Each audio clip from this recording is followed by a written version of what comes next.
Well, we snuck home against an insipid Kangaroos outfit by a whopping 77 points, but Walshy's got us all taking cold showers and taking it one day at a time.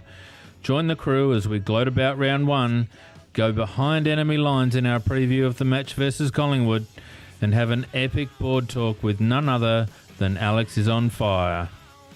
Stuff you, Walshy. We're getting excited.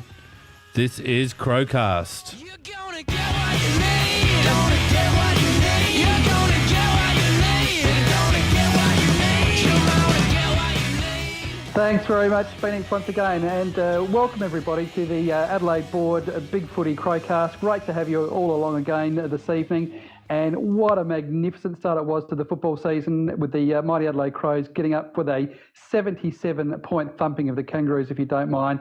Get off of our turf, get out of Adelaide Oval, get back to Melbourne. Fantastic stuff. What a way to open the season. And isn't it great when a plan comes together? Very, very exciting. And we're certainly very excited at the CrowCast tonight to bring you all the news and information from around the AFL and also from the game on Sunday, as well as having a little bit of a look at the danger game next week against the Collingwood. And I think it is a danger game too, because we know what happened last year.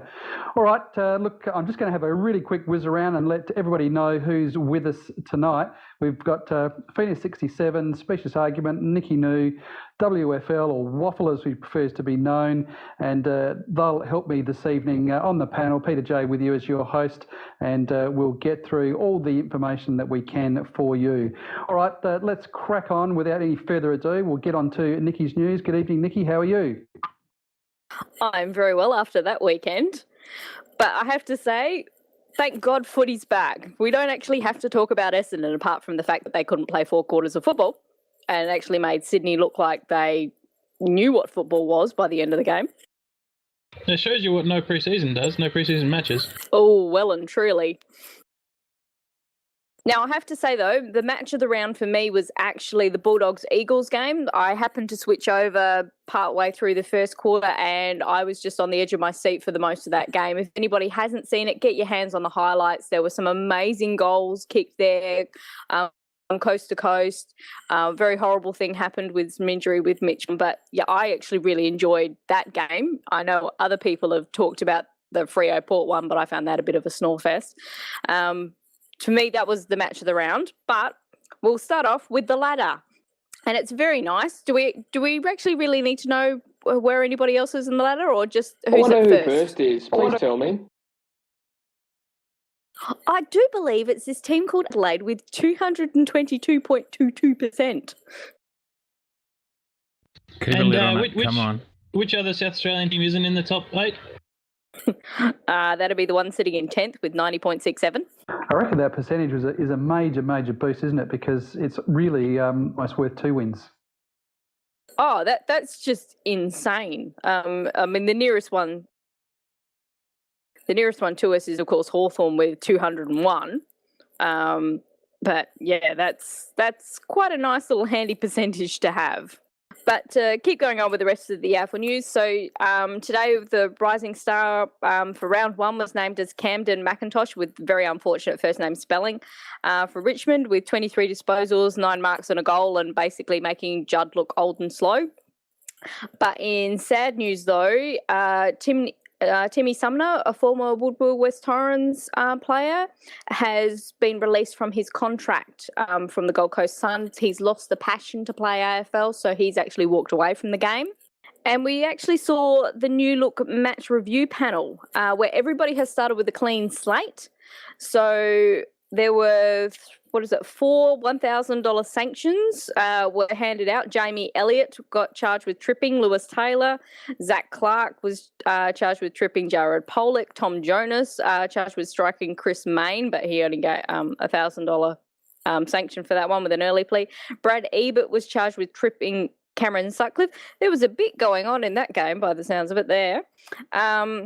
Matt Shaw from Gold Coast Suns was charged with engaging in rough conduct against Dean Kent. He got a 1-match suspension.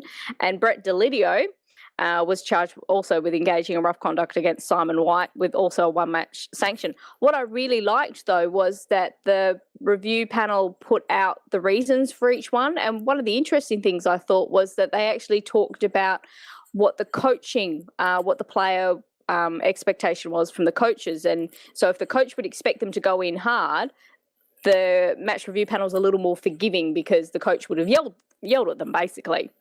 And the other one which caused a bit of interest was Stevie Johnson, who would be one of the most thankful people that everybody started with a clean slate because he only has a $1,000 fine for his off-the-ball hit on Sam Mitchell on Monday. Yeah, we all want to hit Sam Mitchell. Yeah, that wasn't a good look. But here's the worst part is injuries. The one thing we really hate to see. So Mitch Brown is out for the season. Torn anterior cruciate ligament scans have confirmed it is his left knee that he had done a number of years ago and already been reconstructed, which is horrible, horrible news for him and very bad for West Coast. Not Mitch McGovern. We've got Jeremy McGovern, who did though had an amazing game in holding that defence together and playing out of his skin. I wouldn't be surprised if he gets 3 Brownlow votes in a losing side from that game. Now, Luke Parker had got some friendly fire from Buddy Franklin on the weekend for the Swans. He apparently is feeling fine, but decision on whether he plays Port Adelaide on Saturday will lay ultimately with the club doctors. And scans have confirmed that Tom Rockcliffe will miss 4 to 6 weeks with broken ribs and a punctured lung. Dale Thomas, this is an interesting one. Did anybody see his shoulder? Yes, popped out. That accident? Oh, It was ugly. Yeah, that wasn't good. But what's interesting is that they've determined that surgery is not required and the best course of action is to treat it conservatively. So he's expected to miss about 6 matches, but they're not.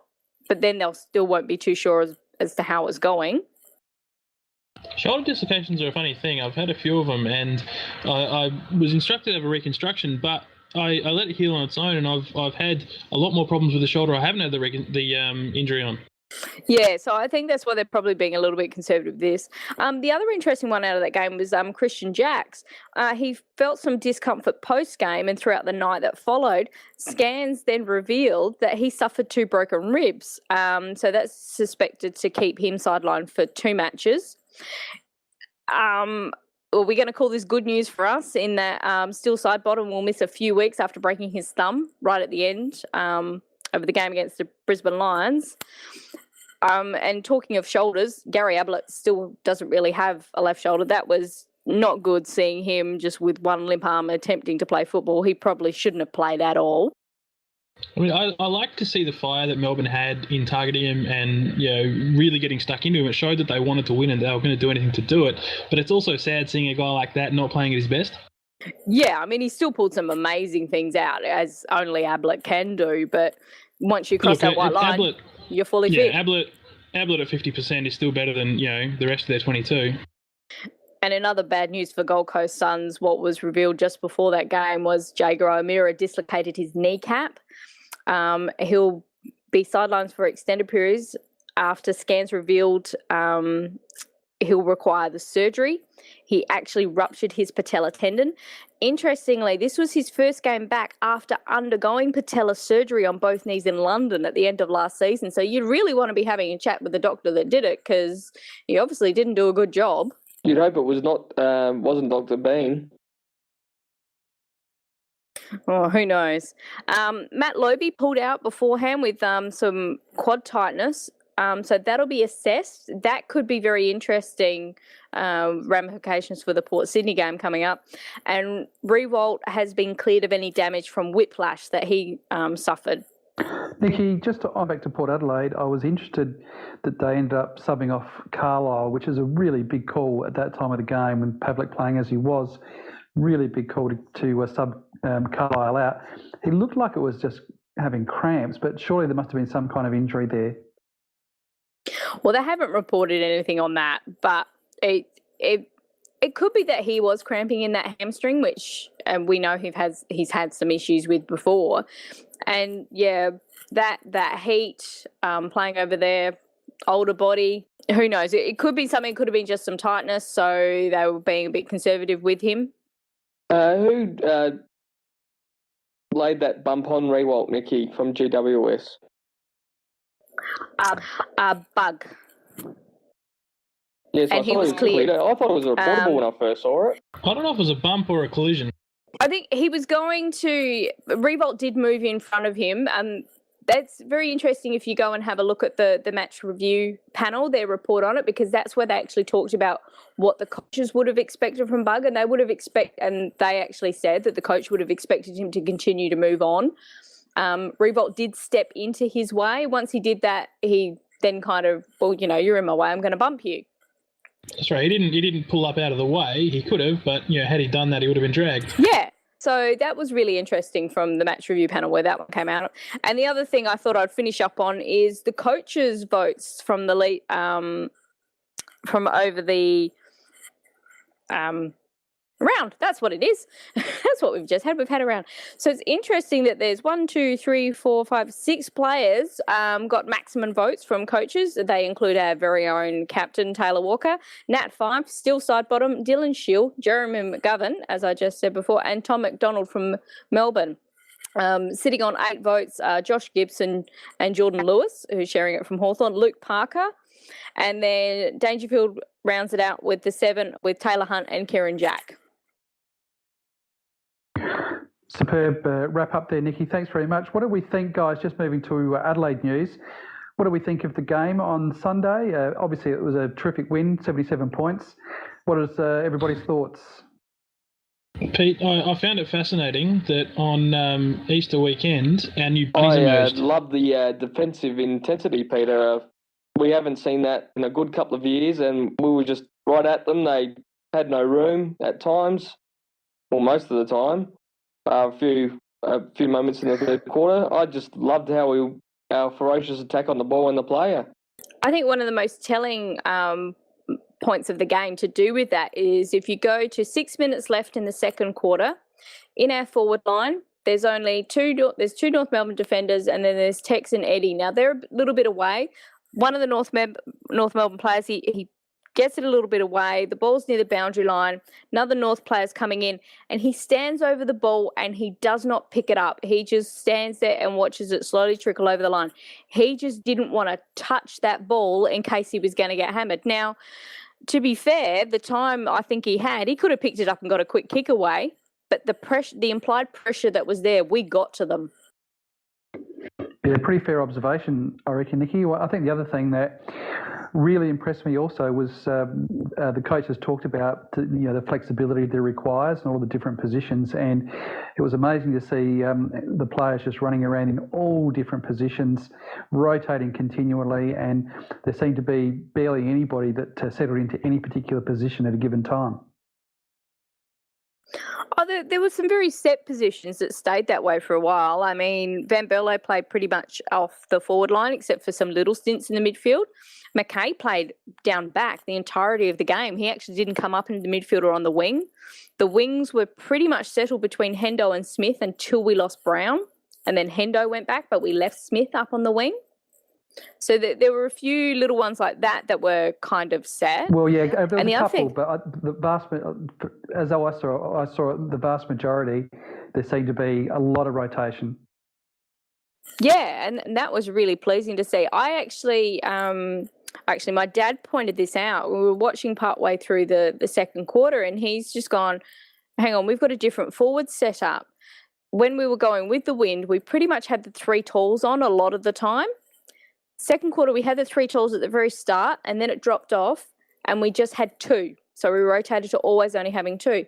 And when third quarter, back to the 3 talls. Fourth quarter, back to only 2 talls. So there was a different balance in our forward line depending on whether we were going with the wind or without the wind. And the midfield setup just seemed to be different each time I saw a centre bounce. There was always different players rotating through there.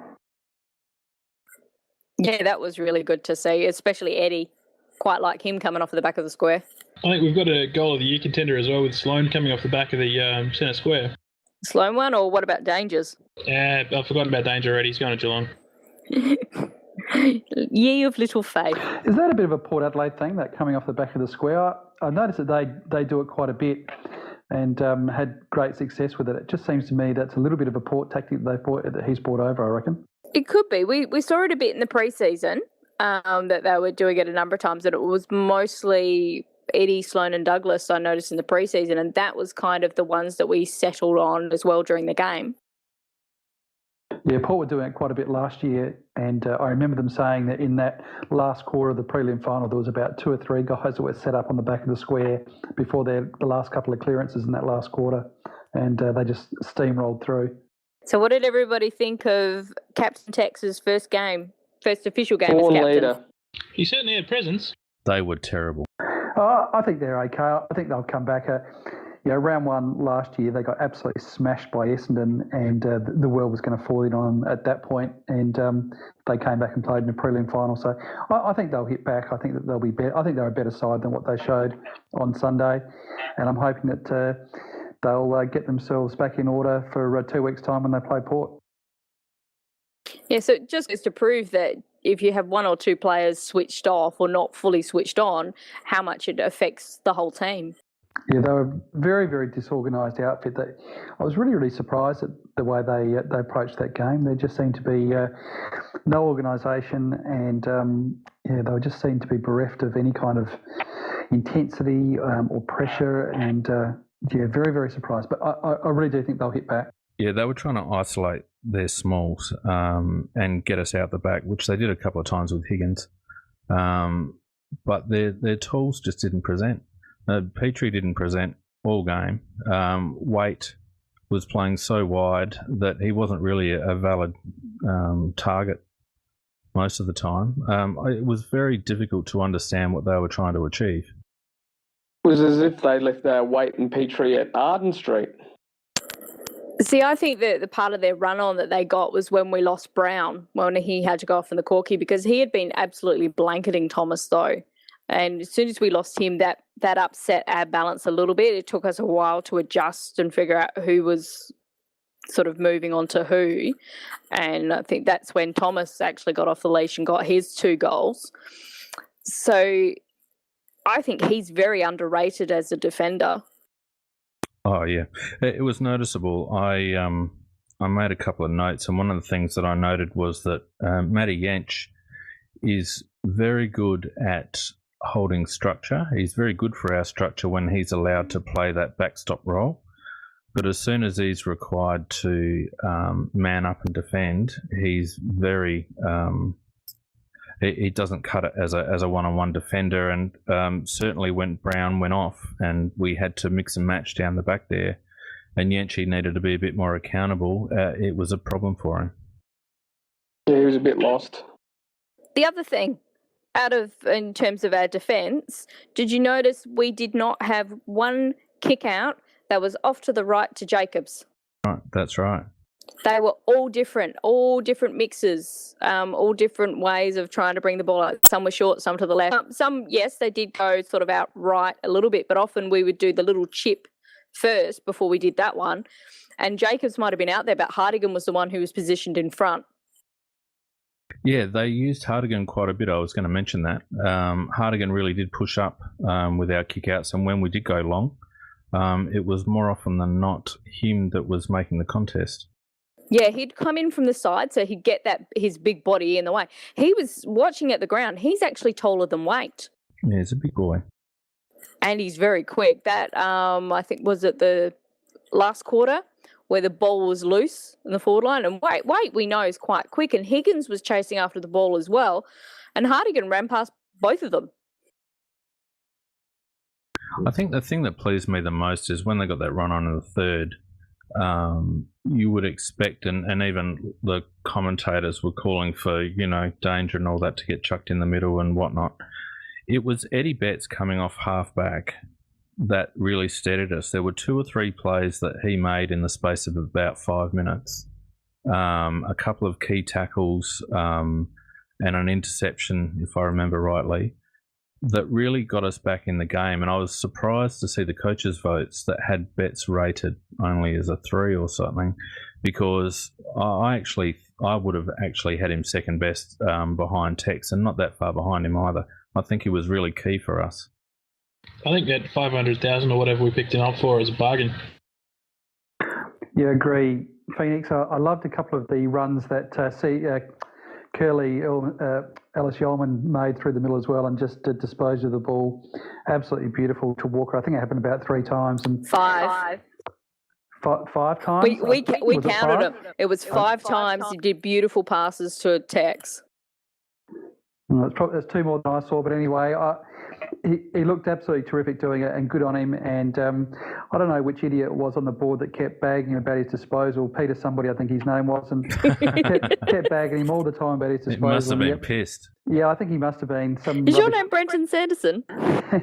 He's a rubbish poster on the board, doesn't know very much, and his kicking has just improved out of sight, and just the way that he strolled through a couple of times and hit Walker was absolutely magnificent. He has time, and it's interesting because he's starting to realise that he has time. There's a couple of times that he went to take the first option, and then he steadied himself and realised that he had a moment, and a couple of those times was when he hit Tex, lace out. And it's good to see him gain a little bit of composure. And given that he apparently had gastro, which probably slowed him down a yard, I thought it was a pretty good day out for him. Yeah, I didn't know he had gastro. That makes it some even really better.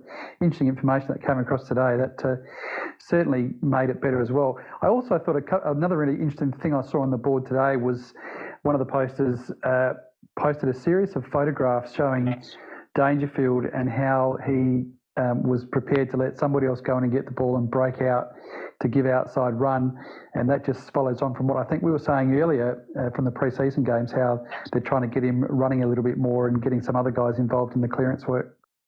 That was out of town Crow. It was a really good sequence, wasn't it? It was. It was great because he'd broken it down with the screen caps that you could see. He pointed out when Paddy thought he had to go and get the ball himself, but then he realised that Douglas was in the better option and immediately backed off and then legged it forward to create that space, which of course Douglas then passed to him. Yeah, it was a terrific example of what I think they're trying to do, and that's to get Danger released into that more outside run role, because we complained all last year about this outside run that apparently we didn't have, and yet clearly one of the fastest players in the league and one of the really best players breaking on the outside, and he just wasn't being used that way last year. The other person I'd like to single out is little Lairdy. Oh, he was brilliant, Nikki. Absolutely brilliant. Scott actually, I think it was late in the third quarter, they tried to get him away from Harvey. So they were moving Harvey all around, and they actually put another player. So they were effectively tagging Laird. Just another little devil's advocate on Lairdy, and I agree, he had a great game. He's very good one-on-one. He's like the anti-Yench. He's very good one-on-one. Anti-Yench. Does that mean he's quiet and not so cheeky? Yeah. You're surprised sometimes how, you think he's completely out of a marking contest, but he still manages to make a spoil. He must have an incredible spring in his legs. Yeah, he's got a really good leap on him. He's great one-on-one, but a couple of times in the first quarter, if you have a look, those 2 times that they got out over the back, Lairdy was the last man in the queue, basically, and he didn't really run hard enough to cover. Now, whether he was buggered or not, I don't know. But there were a couple of times I felt that he could make better effort to get into the structure, which is why I sort of said he was the anti-Yench. Whether that was just me being picky or something, but I did notice it a couple of times. The other thing I noticed was the media were all talking about this, how this was the full press that we were doing. It wasn't, because watching that game live and comparing it to watching the NAB Cup game live against Port, where that was a real manic, full-on press, this was actually a vastly different game to me. It was more man-on-man than anything else, whereas the one against Port, there was a bit more of manning up of spaces. So I actually think that Walshy had been foxing a little bit in the preseason, as I thought he might have been, that he was just testing some things out there and doing some stuff, going, yeah, this is what roughly we're going to play. But then he really started to unleash it differently this week. I was looking at that whole, what they were calling forward press as well, and it wasn't a forward press. We're playing a 15-man rolling press. We're playing 3 out and 15 in, basically, and it's either 3 out defensively or 3 out in attack. but it is very much a rolling press, similar to the Hawthorn style and the Freo style to a degree. Yeah, a little bit like that, but it wasn't. Yeah, it really was a different sort of press than what I saw them doing at the NAB game. So it was kind of interesting that we not just got this one style, which is what a lot of the media has picked up on this week. Oh, you get in trouble with this. Going, no, I think there's a few more tweaks that Walshy's kind of got to play around with.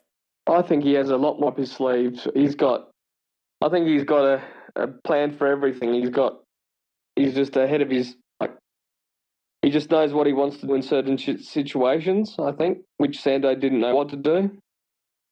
He was just so calm in the box every time they showed him. He was just kind of sitting back going, yeah, okay.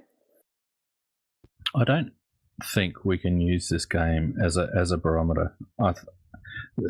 Kangaroos' pressure was very poor apart from that little 15 minutes. And even that 15 minutes, they just had the run of the play more than... And the ball bouncing the right way. Yeah, to a degree. Things went their way for a while. What concerns me is that when Tex dries up, when he gets manned up by a decent defender and a more organised forward line, I counted, even in the game on the weekend, we kicked to a 2-on-1 into our forward lines at least 10 times during the game, and I just think that if we weren't made to pay for that tactic. Our best success was when we hit up at about 40 metres out. That's when we tended to score. But they did get us a couple of times on the rebound, and a more organised team could get us out over the back far more often if we continue to bomb into 2-on-1s. Yeah, and that was something that Eddie actually said in an interview tonight, that they're aware of it. And Walshy has apparently said that they're going to be working on a drill this week regarding that little run on and things like that. I think, Phoenix, you're right to an extent in that we can't use the game as a barometer for how we're going to finish the season, but we can look at parts of the ground, and I think defensively we shocked the Roos, and I think that's something we wouldn't have done last year. That's very true. I mean, the pressure really got to them, I think. I think they were expecting, last year's Crows, which was fairly, a zoning style, which allows them space. And the little amount of information we did get out of the club over the off-season was that they were going to be working on defensive pressure. So I think that's a real positive we can take from it. Yeah, don't get me wrong. There's certainly positives. But I think I can't wait to see our game plan stack up against a team who's switched on and organised. Well, I think the first real test is going to be round 5 till we play the showdown. I think before that we've got teams that are not really expected to be contenders this year. Yeah, showdown's going to be a very interesting game. Yeah, I think against the Ports and the Freos and the Hawks, those teams, and Sydney to a degree, those teams that make you more accountable and make you really work for possession, I think it's going to test our ability to run both ways, because I don't think we were tested terribly much by North Melbourne. Do we have Geelong at Geelong this year? I don't think so, because we've got a midway through the year here, but I think that's the only one. Everyone always makes a fool of themselves saying this, but I think this is the year that Geelong's going to fall off. But even at home, they're going to be a tough game. I think we nearly had them in the pre-season game, apart from some absolutely shocking kicking and that first quarter. We pretty much dominated them after that. So I think that was actually one of our best chances to get a win down there. I think, it was a great first up hit out, but, as Gary Lyon said about 6,000 times, it's a small sample size at this stage.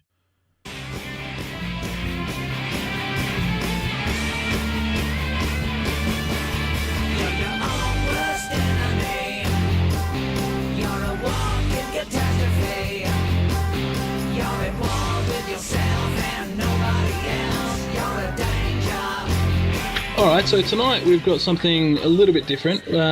Some of you know already I've got a bit of a relationship with the podcasters over on the Collingwood board. So what we've decided to do is actually hook up with them and hopefully it doesn't turn out to be too much of a mess, but we're going to try and link the two podcasts for the preview to get a bit of an idea for where the other camps sit and what they're going to be looking for out of the game.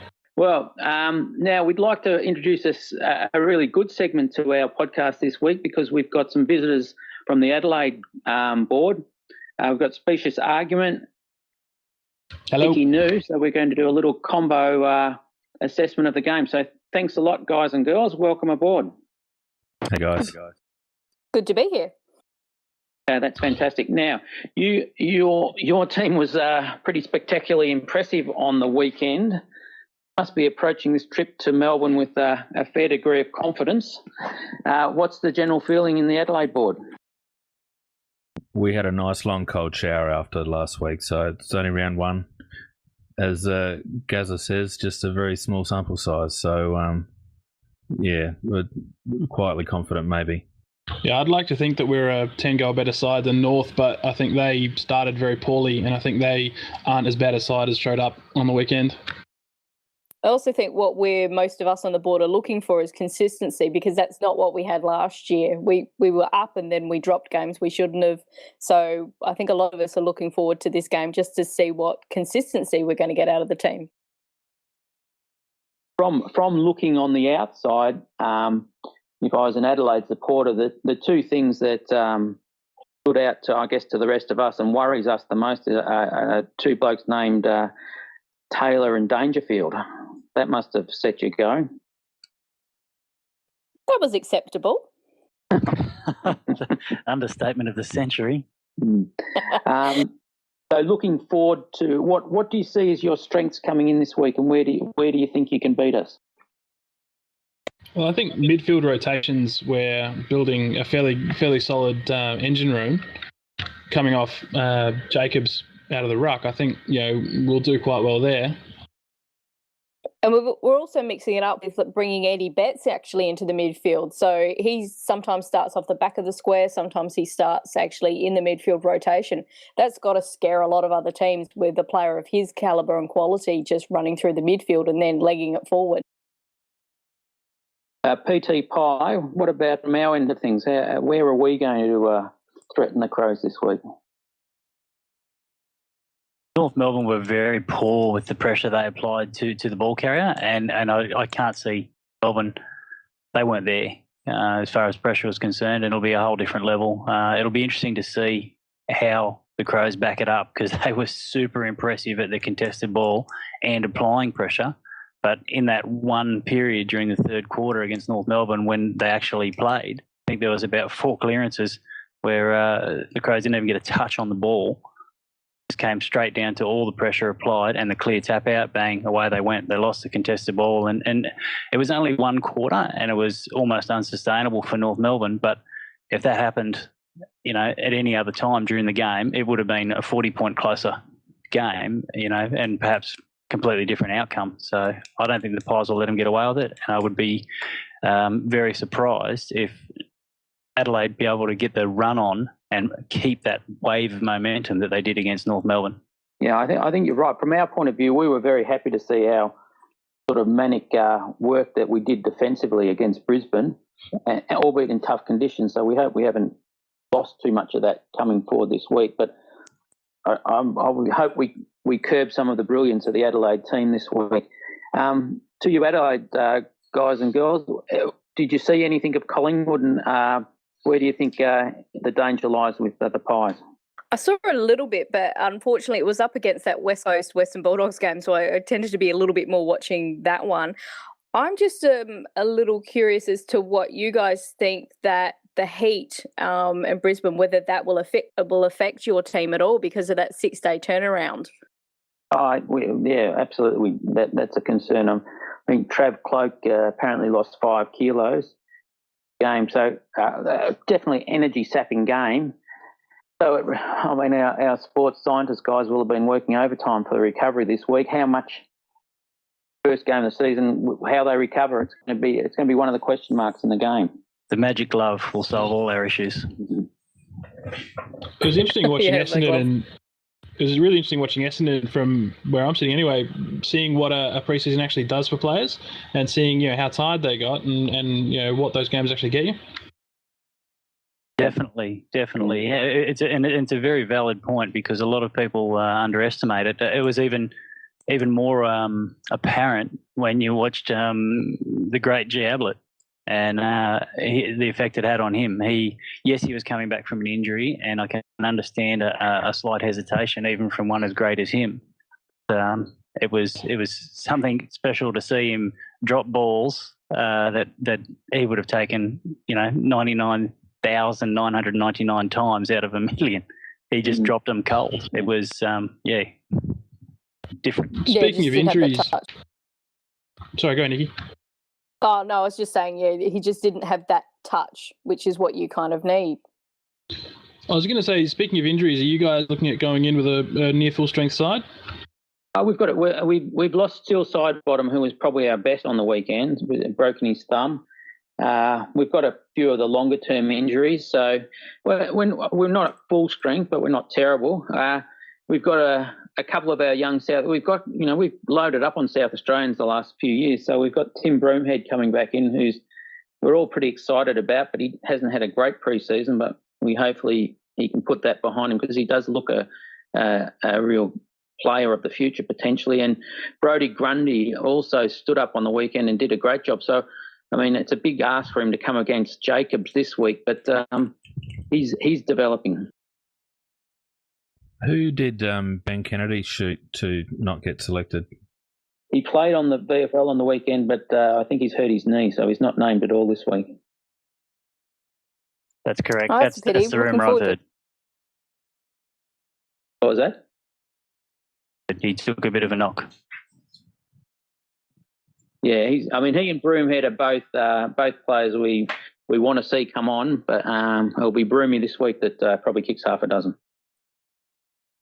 From afar, it's always surprised me how difficult Ben's found it to get into your team. Yeah, look, a lot of us feel the same way because he sparkles at times, and he's been the sub a lot of the time. He's had problems with his calves, or he's had this compartment syndrome and had trouble running out games and had surgery last year. But we're certainly looking to him to step up this year. We don't want to make him homesick or anything. I certainly don't want to give back. We could do that Dangerfield Kennedy swap, though. Certainly don't want to give back our stars, our future stars. That's for sure. No, we like that little Dangerfield. He can stay around for a little bit longer. He seems to have some, something about him. Just we think there's something there to go forward with. Do you think he's staying? I think he is, but I'm a South Adelaide supporter at heart. Yeah, well, personally, it's hard to tell. Yeah, personally, I in the off season, I felt very strongly that he was staying. I've drifted a little bit towards going, but I'm probably about 50-50 now. I really don't know. Can I just ask for a second there? If Dangerfield goes, and that James Ash is holding off contract talks, is James Ash coming to Adelaide? He can come to Adelaide even if Dangerfield stays. Well, can you fit him in that squad with that talent? Just sliding Rory Sloane. Can you fit Ash in on top of Dangerfield? Plays out in the wing. Yeah. Salary cap wise, not position wise. We've got. I think a lot of clubs actually are aware that Adelaide has been banking money. We have quite a nice little pot of cash. We had a lot of money set aside for Tippett. I think we were looking at paying him $900,000 a year, and we didn't really sign anyone to replace him. We lost a couple of players at around the same time, and we signed Betts for $500. So I think we've front loaded a lot of contracts. So I do think we do have the war chest to go after pretty much anyone. Or is the other strategy is to give Danger the big offer, isn't it? I guess that's your first priority. No, we're actually a little bit like Hawthorn and Collingwood, Geelong, in that paying unders. We've kind of traditionally done that. That kind of started with Neil Craig. The rumours doing the round here is that no matter what anybody offers Dangerfield, we've got enough in the pot that we're just going to match it. So I think if that happens, that basically means that because he's a restricted free agent, that gives us a slightly sort of better trading option.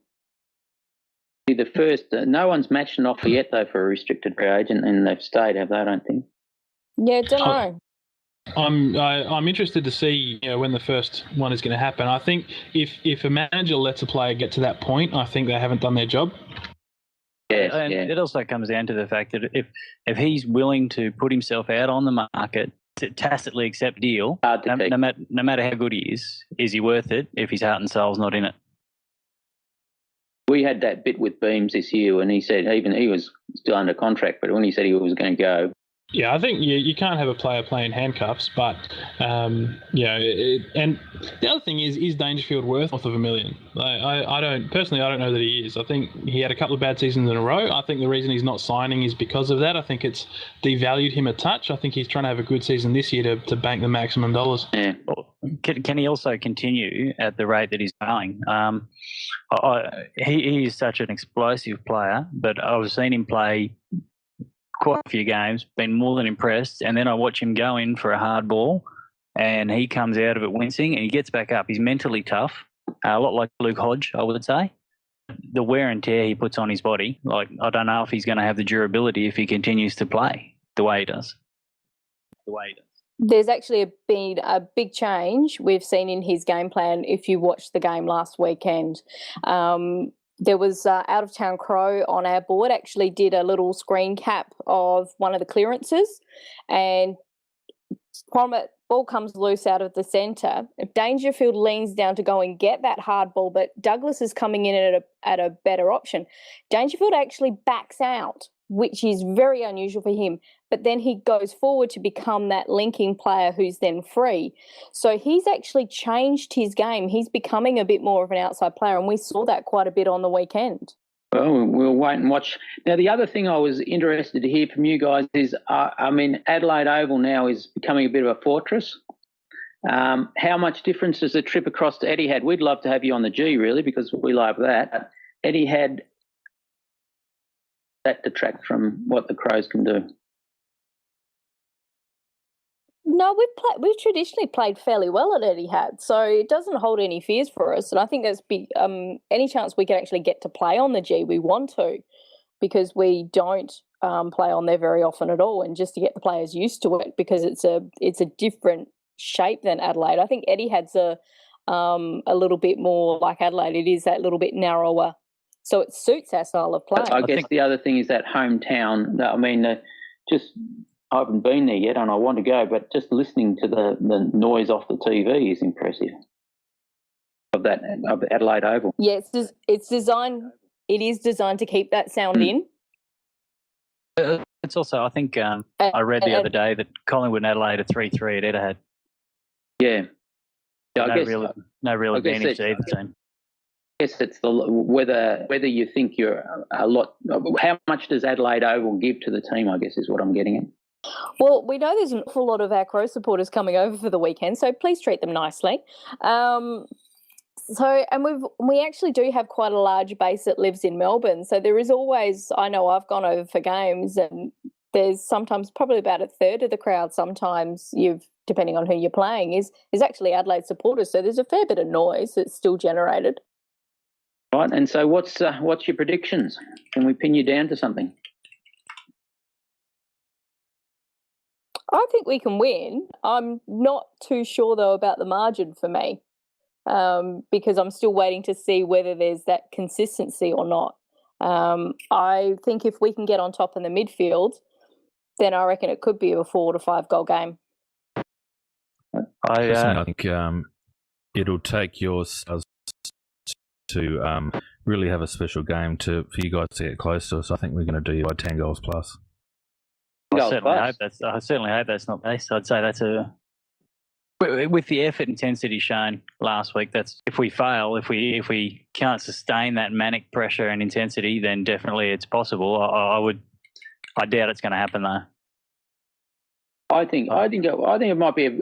I think Adelaide will rightly into favourites, but it's a hard game for me to call. I mean, I'm not going there expecting a win, but I won't be surprised if we can knock you off. Yeah, I think everybody's kind of right. This probably might be the match of the round, and that's what most of the pundits seem to be talking about. Collingwood, can they back it up? Can Adelaide sustain that pressure again? I think most of the interest from the neutrals is going to be on this game. I totally agree. It's they're both teams that you would hate to face on their best day. And Specious, Both, big matchups in all those departments. Talia on Cloak. I think Frost will probably play on Tex Walker. And those two matchups are critical to whichever team's going to win. Who will play on Dangerfield? I don't think anyone will. Jack Crisp maybe could run with him. Can Crisp go forward? Actually be a defender, because we're playing him up forward quite a bit. He's only too. played one game, but he played a bit off the half back line for Brisbane last year, so he's new to us. Yeah, Danger goes deep. Danger plays out of full forward. So, and with that speed coming straight at the ball, that's a little scary proposition. I think probably the scarier proposition is your midfield getting on top and giving him the service that he got. I would be, if it's me looking on the game, I'm worried. I'm worried about Sloan and Douglas getting those good early clean possessions right from the guts. That's too scary to contemplate. And then having Rory Laird or Brodie Smith getting the dish off and absolutely pumping that thing in with a laser-like pass. Yeah, Cam Ellis-Yeoman, who played pretty much his first game last year, and what most people don't realise, he's actually taller than Dangerfield. He did 5 beautiful little passes, like bullet passes to Tex on his chest. He actually played last week when he had gastro. So if he's actually well this week, we're kind of looking forward to see what he actually pulls it's a out. scary When prospect. you're overconfident. We've got a couple of blokes named Pendlebury and Swan who are building into the season nicely too. So might not be all one-way traffic in the midfield. Nice. Yeah, it's. Yeah, I think it gets into that first possession and who can get on the outside the cleanest. Your guys can deliver it. Yeah, I reckon Your that's guys what's can going to deliver be. it. And we've got a couple of blokes. Well, our delivery will. I don't think it'll ever match what Adelaide can provide. But just the basic intensity that Collingwood can lock the ball in. Our big fear is our defence. We've got Talia, who's exceptional, but we've got Hardigan, who's going to make mistakes. He's still only learning. He's, I think, 20 games or something he's only ever played. So with him being a second key defender. And then our younger ones, when North got the run on last week, that's when we lost Brown and we had to rejig. He's apparently come up from the Corky and will play. So that's going to be interesting to me as well as to whether that defence can really hold together, because you might be able to exploit us there, because we're still a little unsure as to how they work well together, particularly under pressure. Cheney. We've got an evolving forward line too coming, because Cloak we're expecting a bigger season from. Jesse White we're hoping, and Elliott and Fasolo, Broomhead. Now we've got a couple of players down there with a bit of class, so they could get off the leash a little bit. I've really enjoyed watching Jamie Elliott play. That leap he's got on him is kind of special. In the what? It's he'd give Chad Wingard a run for his money for some of those big jumps. And Specious. And he's not as much as a tool as Wingard. Specious, the other thing on our board that, of course, we're very interested in is the happiness of one little girl. Yeah, I've been having a bit of audio troubles. I hope you can hear me now. Yeah, certainly can. Excellent. So Hayley's the name that we're going with, so I'll stick with that. We've got tickets coming. I think the Club's Express posting them, so they should be here tomorrow. But, I mean, either way, we'll be at the game. First AFL game with me, first game ever. So we'll be there in the brand new Pies jumper that she's got, and I'll be wearing my red, yellow and blue. So if you see us out there, say hello and try not to hate me too much. Great to see, mate. I hope you Great to get see, and we're all hoping she goes home very happy. I'll definitely be putting some pictures up, but if we win, try not to flame me too much. I have to say from the Adelaide, but just seeing what you guys did, absolute kudos to your board. That was just fabulous the way you all pulled together, and I think that's why most of us are on forums like BigFooty. just doing this tonight, the same thing. It's nice to spread a bit of the love before a bit of the rivalry. It is. These are the things that make the footy worthwhile. Mm. Yeah. Oh, well and Well, I truly. think we've lost species, but Phoenix and Nikki New, thank you very much for your chat tonight. We wish you all the best, but we hope you're not smiling on after the game. Probably reverse ditto from Okay. us. Yeah, our pleasure. Mate. Thanks for joining Thanks, me. guys. Been Nice good to meet fun. you all. Okay. Thanks, Good guys. luck on the weekend. Yeah, good luck. See ya. That went, I guess, about as well as could be expected. Now what we're going to do is have a bit more of a Crow-centric discussion, talk about what we want to see out of the game and what we're looking forward to. So, guys, what do you think is going to come this weekend? Ladies first. Haven't I done enough talking already? No, for me, it's really the defence and seeing, because from what they were just saying there, they're hoping there's going to be a bit more pressure. I'm hoping there's actually a bit more pressure on our players just to see how our defence holds up. Yeah, they're not a terribly difficult matchup, I don't think. Talia's always done well on cloak. I think Hardigan can cover Jesse White fairly comfortably if that's the way they match up, which I think they will. And our small defenders and our mid-sized defenders, I think, are more than capable of covering them. So I don't necessarily think it's going to be the test defensively that we're hoping for this week. I think of the areas of the ground that we're at risk, I think defensively is where we're weakest. I mean, Collingwood isn't known for their amazing attack, but certainly there might be something there to stretch us. And then their midfielders do tend to get down and run and create a lot of goal opportunities for themselves that way. So it means it's got to be that full-on switch of defence from our midfield to our back line. That's kind of what I'm looking for. Yeah, I was just about to say that. Pendlebury and Swan do tend to get forward. So our guys are going to have to be on their mettle defensively. It'll be interesting to see if Collingwood attempt to get through our press in a similar manner to North, or whether they try to kick over it. I'd suggest they don't have the running power that North do to actually try and get through it. Yeah, I'm also looking to see if we're going to stick with the Smith and Henderson pretty much solely on the wings again. I thought they, for the first half of the game, until, as I said, Brown went off and we had to move Henderson back, that they actually looked quite potent. So I'm looking to see if that structure still remains from last week to this week. Last year as well, Dangerfield, 3 votes in both games against Collingwood, so I'll see if we can back that up again. That would be very nice. They don't really have a tagging option, do they? No, I mean, they talk about Chris, but as I said earlier, that when Dangerfield goes forward, that's a real problem for them. I mean, who does Letty take? Because we know he matched up really well on Harvey. Is there somebody that he's going to be the cooler this week on? Because if he doesn't match up on Pendlebury, he's not the right one for there. But Swan could be an interesting one for him. Yeah, I don't know. I think we'll certainly make them chase us. I don't think we'll be too worried about matchups. Yeah, I don't think this week we'll need to worry too much about tagging. I think, if we work on our structure, keep the defensive pressure on, I think the game plan should take care of itself. Well, hopefully, what we've seen of it so far.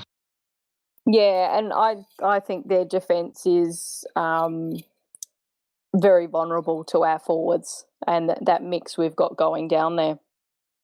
Look, with Jenkins firing, with Lynch in the team, obviously with Walker becoming a monster, Pods Yardley as an option to bring in, I think, offensively we're actually looking pretty good. If Pods is going to be brought in, he's going to be brought in as defender. That's been pretty clear from the club that's his role is in defence this year. So if he is coming in, he's going to be replacing one of our defenders down back. Yeah. So I think Ramsey, if down the track, if we've got some issues with some forwards, Ramsey's probably the one. Yeah, I think Ramsey's going to be very key for us going forward. He's quite versatile.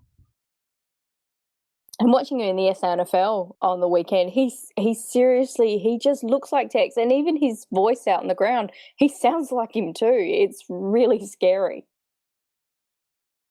Speaking of Jenkins, 50th game this week.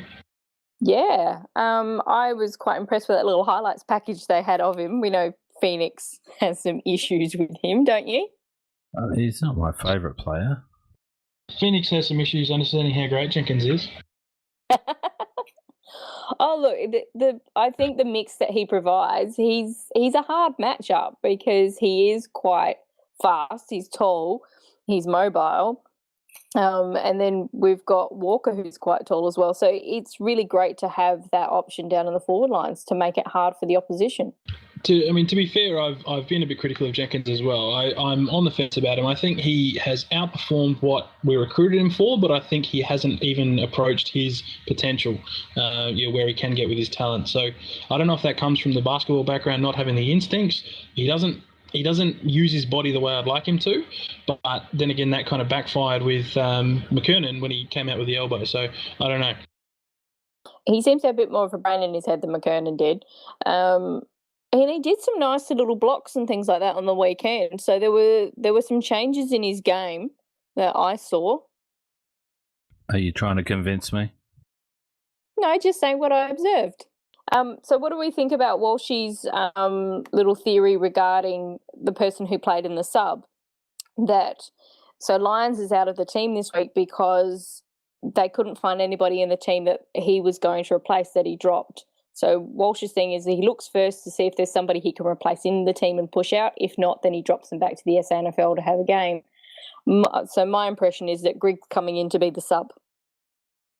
I think that's a good idea in general because if you've got players who are only playing a quarter each weekend for 5 weeks in a row, how are they going to break in the side? How are they going to get that match fitness? And Grig only played a half last week in the SANFL, so depending on how he goes, he will probably find himself drop back into the SANFL the week following. But I quite like that they're rotating it through, and it's putting pressure on everybody. Everybody knows that you have to perform, otherwise Walshy's going to replace you with the person in the sub vest who came on and actually did what they were supposed to do. Now, I didn't want to bring this up in front of the Collingwood guys, but is anyone else kind of relieved that Sidebottom's out of the team? Very. Yeah, he was really their only chance, I think, of them applying any pressure to us in the midfield. I just don't think they have the depth through the midfield without him. Yeah, he's got a really good grunt side to his game as well as having all that really nice outside sort of run and talent. Yeah, he's a good gut runner. He gets to a lot of contests. Yeah, and quite willing to go and get that hard ball himself if he has to. But so I'm quite pleased that he's out. I'm not pleased to see that he's injured, but yeah, quite pleased to see that he's out. Yeah, look, I'm not too worried about this game, to be frank. I think Etihad suits us. I think we match up extremely well and stretch Collingwood in pretty much most areas, and it would take a fair turnaround from last week for us to be challenged by them, I think. Yeah, I reckon the trip up to Brisbane's actually going to really pay for them in the end. If it's a close-ish game when it's going into the third to the last quarter, I think we could possibly run away with it because, that's got to have taken a lot out of them. And we traditionally play quite well at Etihad as well, I think. Well, and given our current style of play, that narrow ground suits us quite well. We can press up and block space pretty comfortably, and I can't see how we're going to get beaten, to be honest. I hate being this confident, but I really am. It's nice to be this confident for once. Isn't it just? I'm looking forward to seeing Eddie Betts kick another 5. That'd be nice. That'd be good. And Charlie not pass to him. Well, not all the time. And tips for this weekend, if we need them? I was thinking 4 to 5 goals, possibly, our way. 10 plus for me. Very confident. Yeah, and I'm going about 25 points. Man of the match? I think it's Rory's week this week. Small ground, fast deck. I think he'll be all over it. Yeah, the gut running. That'll suit him. But you can't really go past danger with his form of 3 votes last time. Both times. I'm going for a smoky. I reckon Douglas is going to get up. I reckon you just watch. Well, if all 3 of those are firing, look out. We can only hope.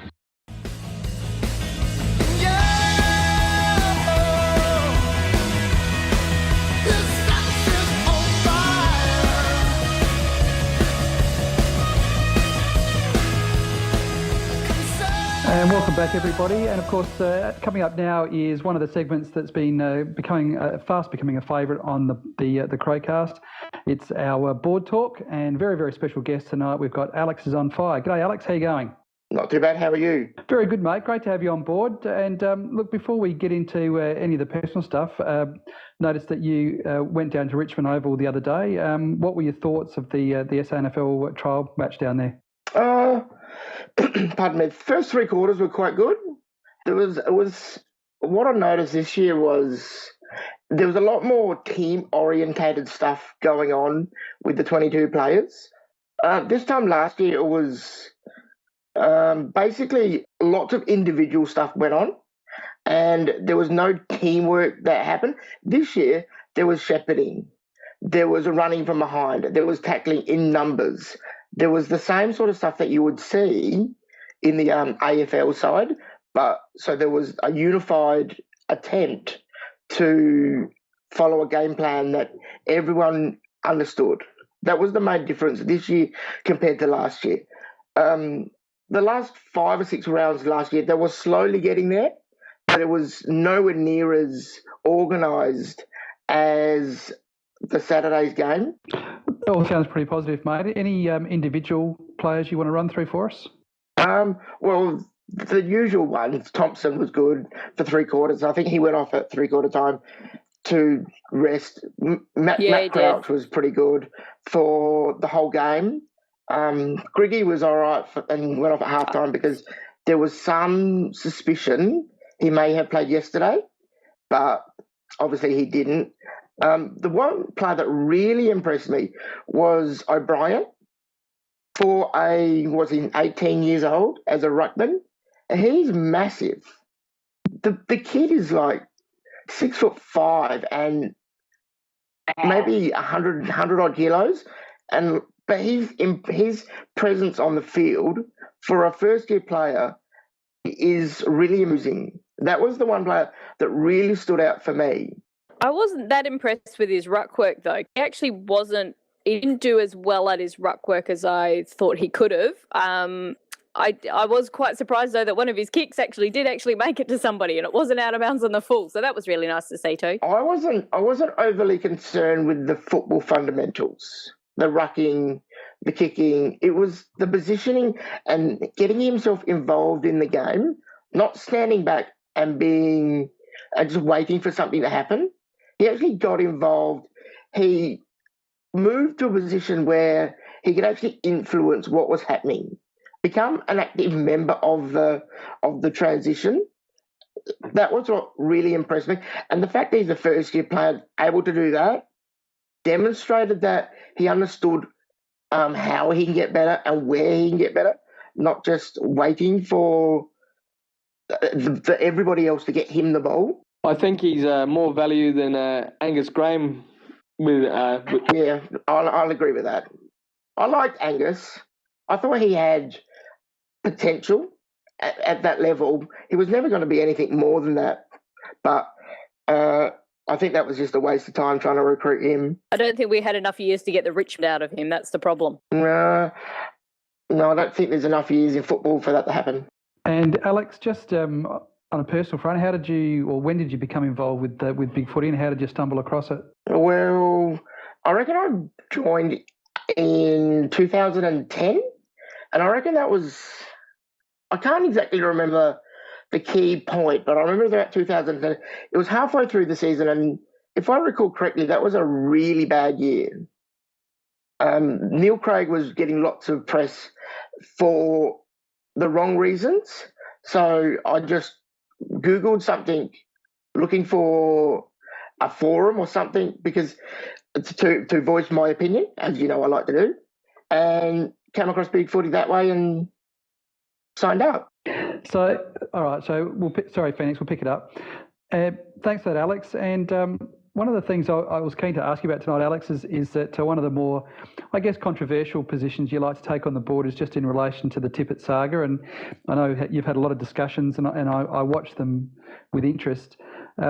Just talk us through how you felt about that, because I just found it interesting because it was a contrary position to almost much that everyone else took. Yeah, one of my Well, I like to stick to my key values in life, and one or two of the key values I have is integrity and honesty.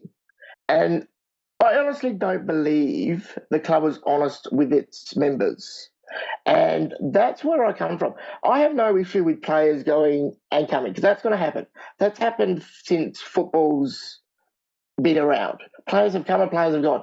And if you've been involved in footy clubs, you know that players are going to leave and players are going to come. So I don't have any issue with anyone leaving or anyone coming, because that's going to happen. What I have an issue with is people telling the truth and being upfront and honest with the motives and the things that actually happen. And from day one, he said he doesn't want to be in this state. And that's fair enough. But for the club to then come out every week and tell us that he's going to sign, he loves the club, he loves the state, it's just basically playing us as fools. Well, I don't know. Sorry, I don't know that the club necessarily came out and told us that he was going to sign. I think they gave us kind of cautious optimism. Is it possible to find two parties at fault? Yeah, but at the same time, pardon? Oh, just the last question. Is it possible to find two parties at fault? Does it have to be one or the other? Well, actually, I believe that they do. And that's what comes back to my posting. If Stephen Trigger, as the CEO, just purely and simply did his role and just put a stamp on it or a stop on it and said, no, this is not going any further. We do not need to be involved in this. We do not need to go down this avenue. And they said, look, stop. We're not going to be a party to this. And then, Kurt, if you want to leave, that's your prerogative. If you want to stay, we will negotiate. But we are not going to be involved in any of this third-party deal, illegal dealings with your manager or anything like that. Then the club become void of any responsibility because it doesn't go any further. So, all right, that's my. Let's take as an example. All right, that Trig inherited a shit sandwich from the outgoing. I forget who it was exactly that penned the deal, but John Reid. You're right. So John Reid. So let's say he inherited this shit sandwich. He had to make the best out of it. Now, had we signed Tippett, no one would have ever known. We wouldn't have lost any draft picks. Would you have supported Triggs trying to keep it under wraps in that instance to help the club, or do you still feel that once he found out about the illegal deal and knew we would get punished, that the only course of action was to come clean immediately? Oh, absolutely. They had to come clean. They had to, because ultimately, whether it's today, look at the Lance Armstrong situation. He always knew that there was going to be developments that he would get found out. No, I don't. I don't think that's correct. I think Lance's personality is such that what he thought he was doing was right and correct, and everybody else is wrong. And it took an extraordinary amount for him to finally admit that he has done it. And yeah, I don't think you can use Lance Armstrong there. I don't think that helps your argument. Well, I think actually the Lance Armstrong is a fairly apt example, because I think Tippett thinks that he was doing the right thing as well. Or his manager. But at the end of the... Or his manager or his father. At the end of the day, that deal was going to get found out. His manager willingly broke AFL rules. He admitted on a 3AW that they snuck Sydney people in during the season to meet with Tippett and his dad at Tippett's house. Yeah, but the AFL has ignored that. But that's a different issue. There's a bit of a double standard going on there. That comes back to the integrity. Well, and I don't have an issue with that. Well, I do. But the fact is, if Trigg had said no, then that deal involving the Adelaide Football Club would have stopped. And then whatever Kurt Tippett wanted to do, the deal couldn't be enforced. That's the thing, is it was never actually ratified with the AFL. Therefore, it actually wasn't really a legal claim, because all contracts have to be approved by the AFL. That wasn't approved by the AFL. No, I'm not saying it to be improved. It wasn't. It didn't need to be approved because it didn't need to go any further than the actual discussion. As soon as that discussion started, they needed to put a stop to it. Instead of allowing to... I think the club tried to do it. The club actually said, well, okay, yeah, there's this deal that you said things, but no, we've got this one, and you want to go home. You want to go home to Brisbane. Did he actually ever say that? We're trying to do something for Did you he actually there. ever say that? His home was always. Yeah, he said his home was Or the did he- Gold Coast. He wanted to go or- home. He wanted to go back to the Gold Coast. Or did he say that he was only ever a Gold Coast boy at He's a heart? surfer boy at heart. He never actually said he wanted to go home. He never actually. No. Yes, he did. Yeah, he He did. said he was a Gold Coast. Yeah. He said he was a he Gold did. Coast boy at heart. He said he wanted to in go one home. of his videos, he said, "I'm a Gold Coast boy at heart, and I always plan to go home one day." One day. And that you're right that he's open to interpretation, but I think he did indicate that he wanted to head back up to Queensland. Yeah, he didn't say when, but he didn't put an end date on it. Look, the simple fact of the matter is that it's fairly clear that he was always leaving. He played the club for a fool. His old man and his manager played the club as fools. Reedy got in over his head, acting as an old school recruiter. What he did was probably acceptable 10 years ago, and unfortunately Triggy didn't have the brains to undo what was a mess. I think that's a fair enough description of it. Well, So agree to I mean, disagree, I you can't really. Well, I don't know what else you really want the club to have done. Not forgetting that we hadn't had a power forward since frickin' John Klug, for Christ's sakes, and simply There was this bloke called Modra. Yeah, I know, but you know what I mean. I mean, Tippett was a different beast. Yeah, He he was a big marking forward, and we hadn't had one of those before. We hadn't had a functioning forward line for 5 years under Craig. So, whilst it was inexcusable, it was still understandable. Well, that's always been a pretty controversial subject, so we'll probably best move along from that one. What about what were some of the other questions we've asked some of the guys on here? I think didn't we get onto some of the ignores? So, Alex, are there many that you have on ignore? Oh, I have a few. Let me just bring it up. Let me just go and find out who actually I have on ignore. If I can find it quickly. Alex, what I'd like to know is there anyone on the podcast that you don't have on ignore? No, I have all of you. No, I have none of you on ignore. We're not trying hard enough then. We feel special. I have people I knew who we weren't on ignore. I have people who come across as a troll. Anyone who has a sign-up date longer than 5 years and less than 200 posts, they go on ignore straight away. So you'd have my mother on ignore. I don't know who your mother is. Nikki, I'd have your mother on ignore. Oh, she listens to this. Watch it. So that's no mum my jokes, then? general. No mum jokes.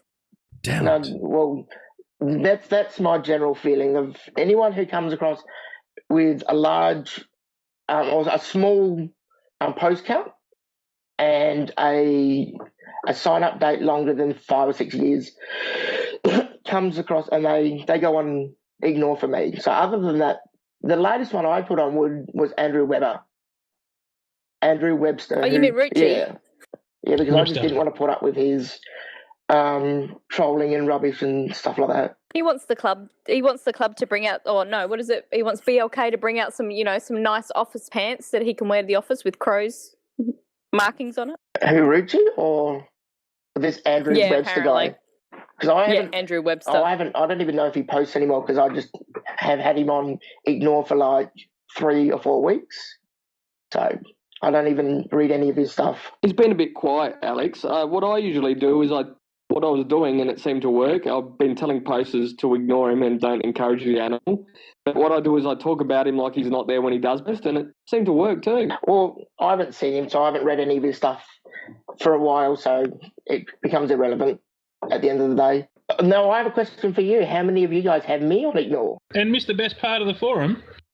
No, that's my question. You've asked me the question, and I'm going to reverse it. I freeball. I've got no one on ignore. We ask the questions here, Alex. No, mate, I don't have you on ignore, and I'm the same as Specious. I don't have anybody ignore. I put it all out there and just sort of sift through it myself. I put you on ignore, Alex, for about 3 days, but then I was missing out on too much, so I took you off again. I have a few people on ignore, but that's because I was over on the hot topic board, and there's a lot of them are Essendon posters. But let me ask you another question, Alex, more pertinent question. Who are the posters that you enjoy? Who are the posters that you find yourself aligning to more often than not? Well, as I said in our discussion on the forum, one of the posters I really do enjoy reading is Peter. The comments that he comes up with they just seem to hit the spot that I seem to agree with most regularly. Maybe that has a lot to do with the fact that he doesn't bite back or argue with me. But that's the one of the posters I really enjoy reading is Peter stuff. Funnily enough, Backs. His some of the stuff that he comes up with is really intriguing in a good way. So I really enjoy reading his stuff as well. And then you can go to the regulars like Macca 23 and Stiffy 18 and Kane McGoodwin and the regulars who have been around a long time. They're always interesting to read because they have credibility in what they say. That's generally the area that I go with. But I don't have a whole lot of affinity with many of the new ones. Maybe they just haven't built that credibility yet. You haven't got to know them fully yet. You've only seen some comment. No, that's right. So over time, it builds that credibility, builds that awareness of what they're actually saying to be true or not to be true. And you can probably kind of, once somebody's been on the board for a while, you can get a feeling that when they're actually being sarcastic or when they're actually meaning something. Yeah. That's exactly right. Yeah, it takes time, doesn't it? You can't tell with me, Nikki. Tone's very... No, I just know you're sarcastic the whole time. Well, Alex, thanks very much for those kind words. And just to repay those kind words, I might throw it over to Phoenix now to smash you with a bit of under the grill. All right, Alex. Before we get into the dirty half dozen, which I know that you're very much looking forward to, do you find yourself at times having to turn the computer off because it's just pissing you off too much with regards to BigFooty? It seems to me like it annoys the hell out of you sometimes. Oh, it does. But you also have to remember that there's interaction there, and that becomes amusement. It becomes amusement at some of the things that people say. So it goes from anger and being annoyed to laughing and being amused at the responses very quickly. So you go from realizing that this is not a real life discussion to some people are just trying to push your buttons. So it becomes a laughing matter. That's what I'm doing this end half the time. It's just laughing at some of the responses. And I also push the buttons to egg them on as well. So you're a troll? No, not necessarily. Not necessarily. Important. Well, I mean, if you're posting something for a particular response rather than just posting a view, then essentially you're trolling. Well, maybe I am. What I'd like to know is, do you live under a bridge? No, I do not. Definitive then. All right. Let's cut to the chase here, Alex. Dirty half dozen, mate. It's designed to reveal you in all your glory. So here we go. I probably already know the answer to this first question. Danger, staying or going? Gone. All right. Usually it's just short answers, but I'm going to expand on this one. You say that you've got a source. I'd like you to explain that to us. Well, my partner is really good friends with a person that works with someone very close to Patrick. And the information I have been given is that they have already made a decision to go back to Geelong.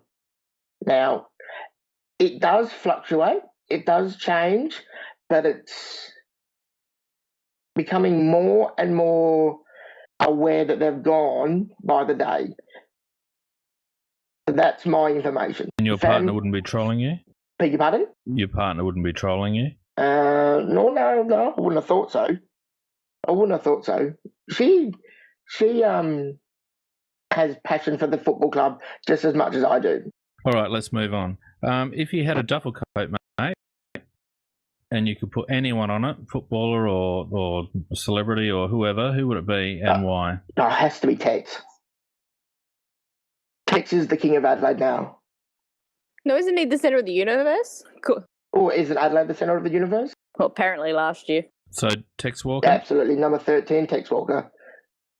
So you got a little bit weak at the knees when the Guernsey came off on the weekend? Oh, absolutely. There's a marriage going on big time. Interesting.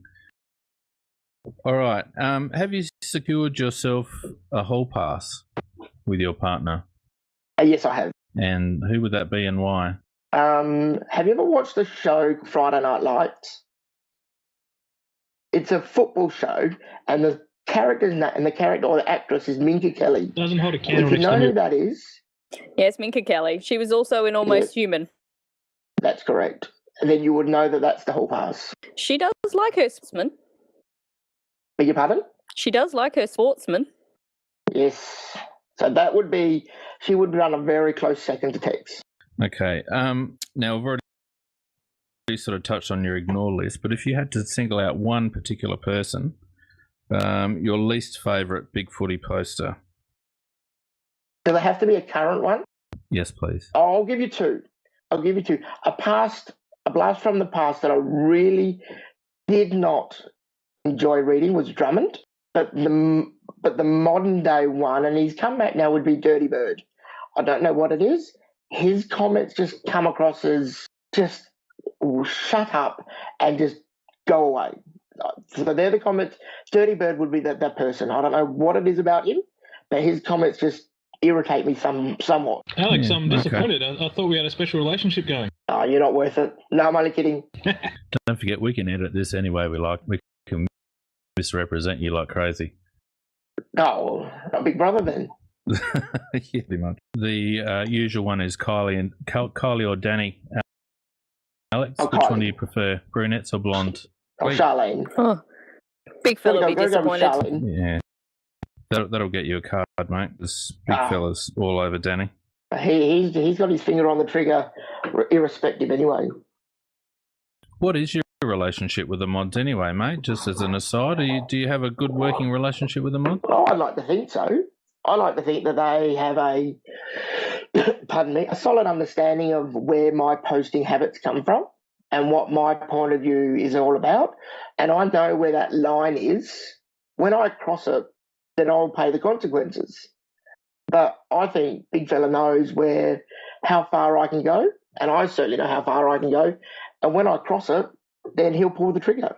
Do you think now that you've revealed on live global CrowCast that essentially you engage in trolling? Do you think that line may shift a little? No, I've already admitted that. Remember, about 2 weeks ago, I made a threat. About trolls coming on the board, and if anyone was going to troll this board, it's going to be me. Can you remember that? Vaguely, something like that. So, yeah, and then I might have had you on ignore at that point. Yeah, and Big Fella gave me a day off for that, and he knows it's all tongue in cheek and it's all just light-hearted stuff. Well, I hope he does. Big Fella, it's just tongue-in-cheek stuff. And finally, mate, because we know you're such an optimist and you're obviously on board and flying as one with the rest of us, can the Crows make the 8 this year? Oh, absolutely. I've got us for top 4. Top 4? That's not a troll. That's a genuine prediction. I'm predicting a top 4 finish. That would be nice to see. And let me explain why. Malcolm Blight had us go top his first year. Neil Craig had us go top in his first year. Brenton Sanderson had us go second in his first year. Philip Walsh is looking like turning the team around and having us become a much greater power than what we were the last couple of years. And history would suggest that we have a great chance of finishing top 4, and that's where I'm going with that. Well, I like your logic, mate. I don't know whether it represents optimism, but if we can finish top 4, then that'll be awesome. That's it for the Dirty Dozen. Anyone else got something to add? Phoenix, what I'd really like to know, Alex, frog cakes, red or pink, green or brown? Green.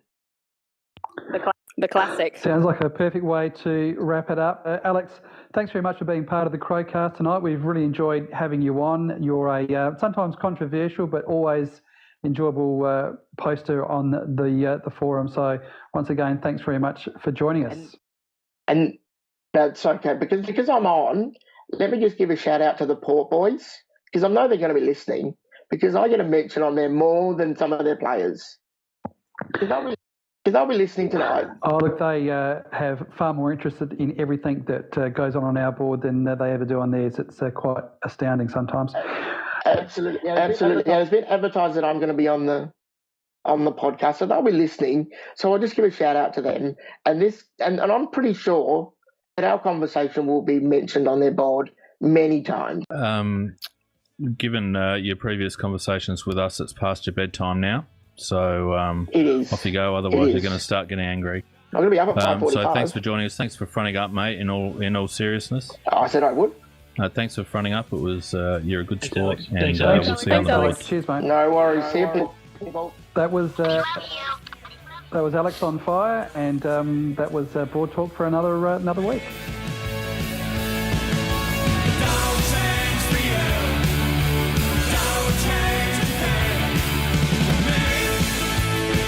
This has been CrowCast, brought to you by Casmar Event Technologies, bringing you In Excess cover band Kick, live at the Emu on Saturday, May the 9th. See you there, or see you at the footy.